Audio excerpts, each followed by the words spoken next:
tuloy-tuloy pa rin ang paggulong ng ating mga kwento. Ang susunod nating trip, Lakwachang Malacruz ang dating.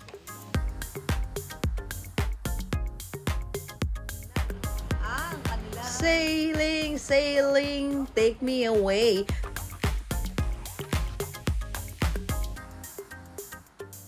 Pero ang barkong aking sasakyan sa ibang karagatan pala naglalayag. Sa alo ng mga kabahayan sa Navotas. Wow! Kasi bakit may barko dito? Ano ba to? Ano ba to? Restaurant? Siyempre, nagtaka ako bakit naandun. Naku, nakakaaliw naman yun. Very unique. Karaniwan, sa pelikula lang natin nakikita yan eh. O sa mga special effects. Ito ang MS Noah. Barkong-barko ang itsura. Pero isa itong restaurant at events place. Paandar ito ng pamilya ng ka-wonder nating si Isaac. Ang building talaga na ito, hugis barko lang siya, pero actually, hindi siya tunay na barko. Pero yung techniques tsaka yung materials na ginamit, pang barko talaga. Ang perfect endorser daw ng kanilang barkong paandar, tubig baha mismo. Isang beses may nag-post na picturean, na tsempuhan, may baha sa baba. Nag-viral naman ngayon kasi bakit daw may barko nakatabi ng mga bahay? Naging blessing din in a way na tumbok siya kasi nagawa namin siya ng hugis na barko. Na yung place na walang may gusto dati, biglang ngayon, tinitignan na ng lahat yung lokasyon. Tulad sa isang cruise, all in ang mga pwedeng gawin. Ang aking unang stop, spa. O, diba, kita mo naman itong ano na to, yung cruise. Hindi pa ako nagtatanong, talagang may ino-offer na. Hindi, actually, pagka nag-cruise kayo, talagang kasama yan sa mga, meron sa mga barko. Yung, kasi gusto mo talaga magbakasyon, mag-relax. So, meron silang spa. Ay, hindi mo na ako magpapamasahe. Kasi pag nagpamasahe, baka antukin tayo. Ano mo naman tayo? Nail art. Pati Manny and Teddy may paandar. Pasample naman ng nauusong cat eye design.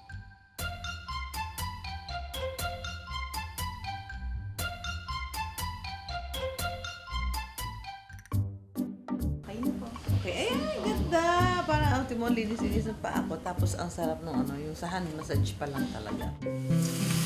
May masahe at sauna din.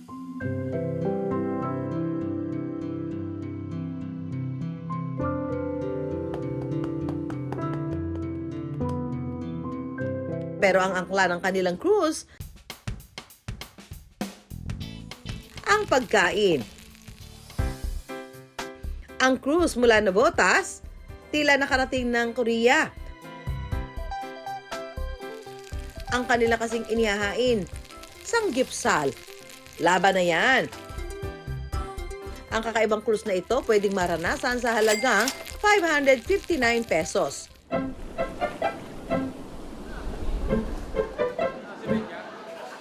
Pero si Empoy sa seafood daw natakam kaya dumaan muna ng fishport para mamili. Mr. Suahe in the house. Para mas cruising ang vibe habang lumalapang, pinayagan kami ni Isaac na magbitbit ng konting seafoods na aming iluluto at pagsasaluhan. Dahil sharing is giving, ipatitikim namin ang aming baon sa kasama kong Korean lookalike at magjowa na bisita ng MS Noah. Ehem, ehem. Kung ikaw si Jungkook at ikaw si Patricia Ann Roque, sino naman ako? Feeling ko, isa kang emperor. No? Emperor? Emperor. Yes, mga ka-wonder, ang gimmick ng barkong ito ay isa palang samgyupsalan. At dahil nandito tayo ngayon sa Navotas, may dala-dala tayong galing fresh from Navotas na mga seafoods. Yan. Yan ang pagsasaluhan natin ngayon. Let's eat. Let's start. Ano yung pinaka naging reaction mo ng partner mo nung may nakita kayong barko sa gitna ng kalsada? Para po kasi sa akin ng unusual eh. Kasi parang napadaan lang po, tapos bigla may barko sa gitna ng kalsada. Para na-amaze din kayo, no? Opo. Ako rin, ah. Dapat nasa dagat lang po eh. Ang pinakamalaking learning experience sa akin is yung sa sense of community talaga.